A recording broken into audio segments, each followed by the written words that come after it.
दौरान सीईओ डोडा मौजूद होता तो मुझे लगता है ये इशू ही क्रिएट ना हुआ होता, क्योंकि सीईओ का ही काम है, जो मेजर जो हेड ऑफ द डिपार्टमेंट है वही इन सब इश्यूज़ को देखता है, वही इन सब इश्यूज़ को जो है निगरानी रखता है। देखिए, डोडा में एक मुद्दा अभी ठंडा हुआ नहीं होता है कि दूसरा मुद्दा खड़ा हो जाता है। अभी आपको पता ही है कि डोडा में ऑलमोस्ट 400 से प्लस विलेजेस हैं according to 2011 census, almost 406 villages, और उनमें ऑलमोस्ट कुछ 100 जो है स्कूल्स भी हैं, जिनमें middle schools, higher secondary schools और बहुत सारे स्कूल्स हैं। आपको पता है रिसेंटली एजुकेशन, स्कूल एजुकेशन के रिगार्डिंग ही एक मुद्दा गरमाया हुआ था, बिल बोर्ड के regarding. Better said and done, उस मुद्दे का जो है सलूशन स्कूल एडमिनिस्ट्रेशन ने पर्सनल लेवल पे ही बहुत जल्दी निकाल लिया और ऐसा किया कि कोई भी तबका जो है नाराज़ ना हो, जबकि सारी की सारी ऑफिशियल लैंग्वेजेस ही हैं। किसी को इसमें नाराज़गी की इतनी ज़्यादा बड़ी भी कोई बात नहीं थी। अलबत्ता स्कूल एडमिनिस्ट्रेशन ने इसका संज्ञान लिया और जल्द अज जल्द कोशिश की कि पॉलिटिकल मैटर्स जो है वो स्कूल से दूर रहें, और हम लोगों को भी आइंदा कोशिश करनी चाहिए कि स्कूल्स के मैटर्स को पॉलिटिसाइज ना करें। और अगर हमें स्कूल्स के बारे में देखना ही है तो स्कूल्स के अंदर फैसिलिटीज़ को देखा जाए और पॉलिटिक्स को स्कूल से थोड़ा दूर ही रखा जाए। अब अगर इसी दौरान सीईओ डोडा मौजूद होता तो मुझे लगता है ये इशू ही क्रिएट ना हुआ होता, क्योंकि सीईओ का ही काम है, जो मेजर जो हेड ऑफ द डिपार्टमेंट है वही इन सब इश्यूज़ को देखता है, वही इन सब इश्यूज़ को जो है निगरानी करता है। लेकिन बदकिस्मती ऐसी है कि सीईओ डोडा से ट्रांसफ़र हो गए और उसके बाद ही ये मुद्दा भी देखने को आया, और उसके बाद जो नेक्स्ट सीईओ जो यहाँ के लिए डोडा के लिए जिनको ज्वाइनिंग थी वो यहाँ पे ज्वाइनिंग नहीं डालते हैं और कोर्ट का रुख करके वहाँ से अपने ऑर्डर को स्टे करवाते हैं और यहाँ आने से इनकार करते हैं। मुझे इस बात की समझ नहीं आती, ये बात कभी मेरे पल्ले नहीं पड़ती कि आखिर ऑफिसर्स को डोडा आने में परेशानी है तो है क्या, इधर आखिर दिक्कत क्या है। हमारे जिस भी ऑफिस में आप जाएं तो अगर ऑफिसर्स होते भी हैं तो वो इंचार्ज होते हैं। इंचार्ज ऑफिसर्स अपना फुल टाइम तो इधर दे नहीं पाते, डिपार्टमेंट्स को दे नहीं पाते। इसी तरह से अब सीईओ ऑफिस है अभी खाली है।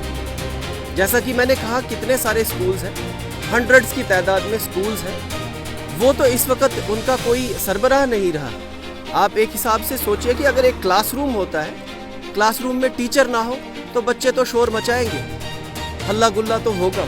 इसी तरह से जब एक हेड ऑफ डिपार्टमेंट जो डिस्ट्रिक्ट हेडक्वार्टर पे नहीं होगा तो सारे स्कूल्स में मैसअप सिचुएशन तो होगी और दिक्कतें आएंगी काफ़ी सारी, जिस तरह की हमने एक छोटी मोटी दिक्कत रिसेंटली देखी भी।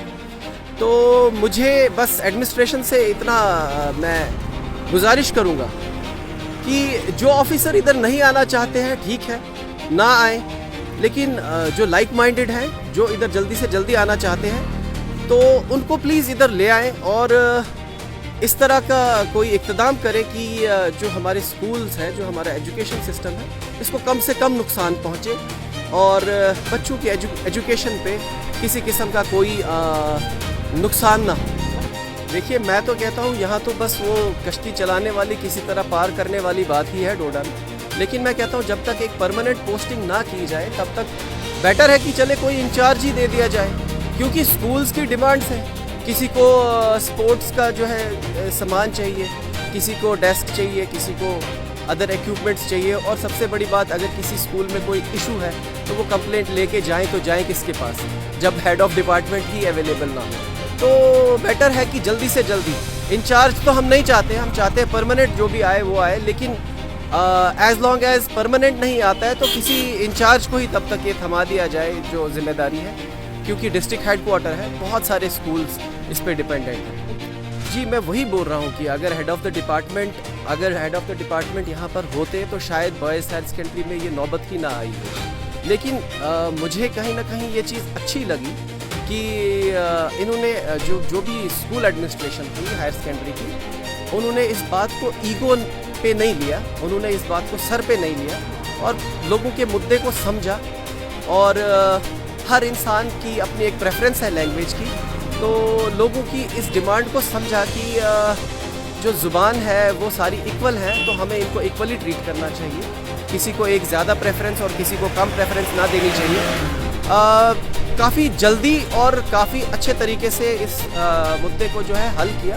We are thankful to them for that, we are thankful to the school administration for that matter. But the thing is कि HOD का होना बहुत ज़रूरी है, अदरवाइज़ इस तरह की सिचुएशंस जो है खड़ी होती रहेंगी। देखिए, मैं तो कोई टाइमलाइन दे नहीं सकता हूँ कि कब आ सकते हैं और कब आना चाहिए।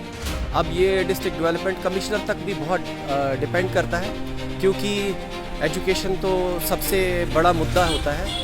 और एजुकेशन एक ऐसी चीज़ है, आपने देखा होगा कि मैंने रिसेंटली एक डॉक्यूमेंट्री देखी थी कि चाइना में जब एक जिस तरह से यहाँ पे IAS का एग्ज़ाम होता है, इस तरह से जब चाइना में एग्ज़ाम्स होते हैं तो पूरी की पूरी एडमिनिस्ट्रेशन स्कूल के बच्चों के पीछे लग जाती है, किसी तरह वो एग्जामिनेशन हॉल में पहुँचे, उनका टाइम ज़ाया ना हो, उनका जो है 1 मिनट भी वेस्ट ना हो। तो अगर इस तरह की सिचुएशंस यहाँ खड़ी होती रही तो 1 मिनट तो क्या, ये तो महीनों की और सालों की बातें हो सकती हैं। बच्चों का बहुत लॉस हो सकता है इस वजह से। जल्द अज जल्द इस पोस्ट को फिल किया जाना चाहिए।